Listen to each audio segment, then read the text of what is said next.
Hi folks, welcome back to Full Bore Silver, Sunday 1/4/2026. Silver markets open tonight. We've had the Shanghai Gold Exchange and futures exchanges off for several days. We had a holiday week, low volume. It should be extremely interesting to see how silver pricing plays out. There was a bit of manipulation last week. They really held it under that $75 level. I think if we can get through that, we are going to see another explosion up. But let's see how it plays out. Now, of course, we had the invasion of Venezuela, the resource gold mine of this hemisphere over the weekend. $17.4 trillion in petroleum reserves. Now, much of the infrastructure there is degraded due to sanctions and a corrupt socialist government. 30% capacity of where it was 15 to 20 years ago. It was once the richest country in the Western Hemisphere. Now it's going to take a lot of investment, a lot of build out, and there are a lot of people on the sidelines kind of wanting to get in on the action. Of course, all the experts are coming out on X, etc. Now, today we're petroleum experts. Tomorrow we're silver experts. These are people that have recommended you go buy Reddit and Carvana and Palantir with your hard-earned dollarinis, with PE ratios sky high through the roof that a lot of these companies don't even make anything. But anyway, let's see how this plays out. It could drive crude prices, per barrel oil prices down, but it is going to take them a while to ramp production. I think who wins, at least short term, are going to be the refiners. All the refinery owners in Houston. So you have Valero, VLO, Chevron, CVX, Exxon, XOM. You have ConocoPhillips, COP, which acquired Marathon. And then you have LyondellBasell, which is LYB. They are highly equipped to process the heavy crude, which America is so dependent on, which is not coming out of the Permian Basin. So let's see how that plays out. Again, like, what a strategic area geographically for Venezuela to be in. It's a steam right up through the Caribbean to get to the refineries in Houston. So now, of course, on X and other platforms, I'm seeing, today we're precious metal experts, talking about Venezuela, we're going to have a glut of gold, gold's going to go down, blah, blah, blah. Here's the truth on the gold reserves in Venezuela. Most of them are in the Bolivar state, which is adjacent to Brazil. Most of the mining is artisanal, and most of it is controlled by criminal gangs, Tren de Aragua types, armed gangs, drug gangs, cartels, etc. It's not a lot of nationalized, well built out infrastructure type mining companies. Some Canadian mining companies have been kicked out of Venezuela and have interest in there, and probably are going to be look to be made whole at some point.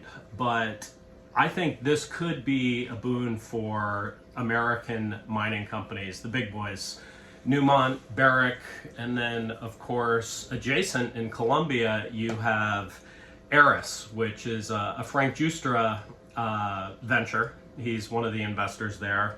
He's also involved with Wheaton and Next Gold. And, incidentally, Frank Giustra, who somebody said everything he touches turns to gold. Well, that's a smart statement. He was one of the investors in Uranium One. You remember Uranium One? So that was back in 2010.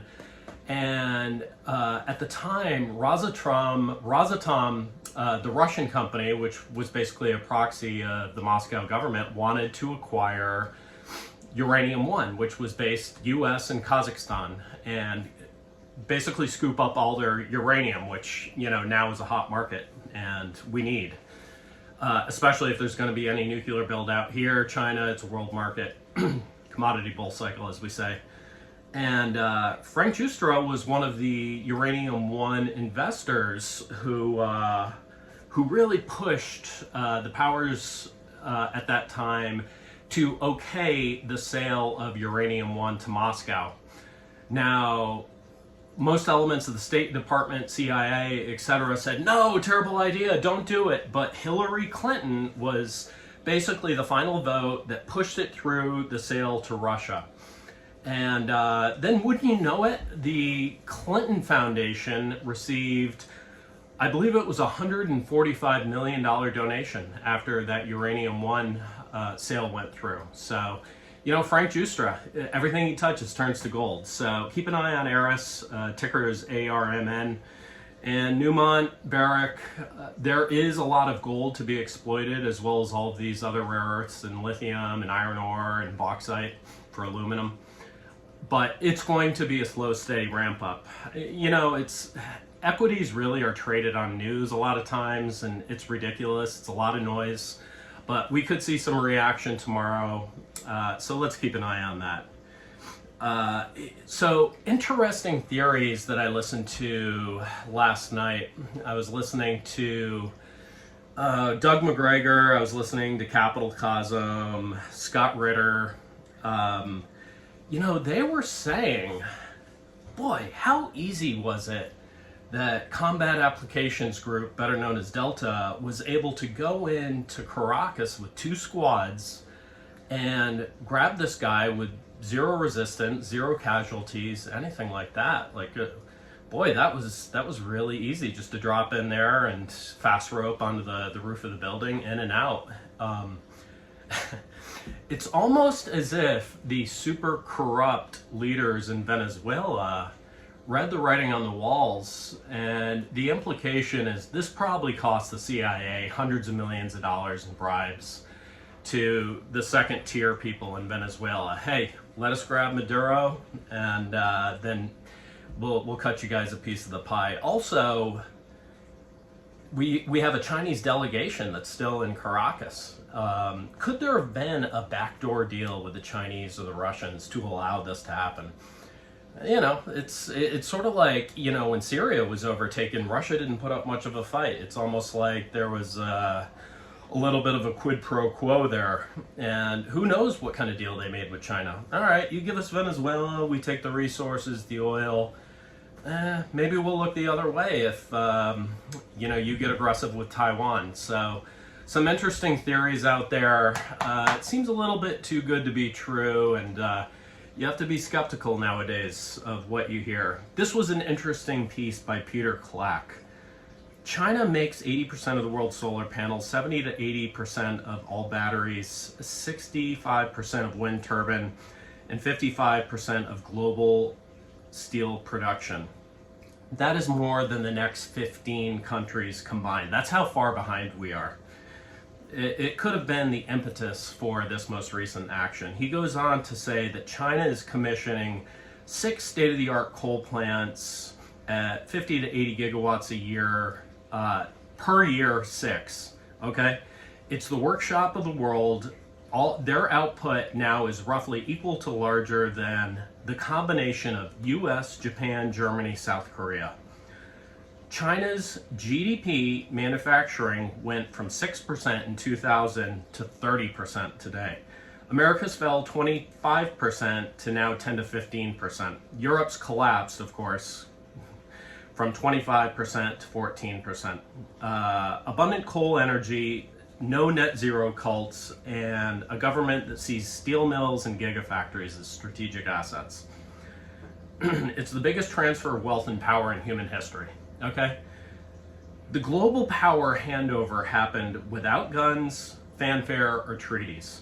One side builds things, the other writes letters or pays influencers to sell PR agendas. How it happened, however it happened, it is a shameful time for the West. And I'd have to agree with them. America is so far behind, and now you are seeing kind of radical action. You know, we're like a wounded animal at this point. We need the resources. The real economy is in shambles. We don't make anything aside from TikTok videos and reality stars and boxing fights and such. America needs to get on track. And this is why we have the thesis. Commodity bull market starts now, if not months and months and years ago. We need these products, especially silver, to make the critical components of modern life. There is a global scarcity on most, if not all, of these products. They've been artificially suppressed. 45-year cup and handle, especially on silver. Silver is the absolute thesis. So, let's see how it plays out tonight. It's going to be real exciting. So stay tuned, like, subscribe, share. I am going to do some unboxings this week. My focus primarily right now is on silver markets tonight, but please stay tuned and we'll talk to you soon. Full bore silver. Thank you.